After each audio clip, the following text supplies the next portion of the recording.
Hello mga igso, sa Aklat ni Mormon, merong isang hari na propeta at meron siyang counsel para sa ating lahat. Napakaganda po ng counsel niya.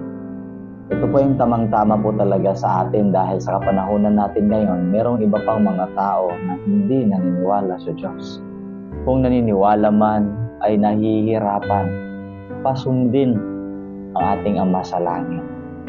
Lalong-lalo na ang pagkakaroon ng pananampalataya sa kanyang anak na si Hesus Kristo. Ito ang counsel ng isang hari na propeta ng Diyos. Mababasa natin sa Aklat ni Mormon. Babasahin ko po para po sa inyo. Believe in God. Believe that He is and that He created all things both in heaven and earth.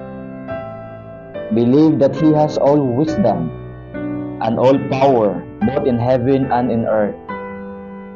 Believe that man doth not comprehend all the things which the Lord can comprehend. O hindi talaga natin makakomprehend ang ating Ama sa langit at saka si Jesus Christ habang nandito tayo sa mundo. And again, believe that ye must repent of your sins and forsake them, and humble yourselves before God, and ask in sincerity of heart that He would forgive you. And now, if you believe in all these things, see that you do them. Paanyaya po ng isang propeta na hari ng Diyos na maniniwala tayo sa Diyos. Believe that He is. Believe that there is a God. Believe that He is full of wisdom. Believe that He can do all things. Believe that He is your Father in heaven.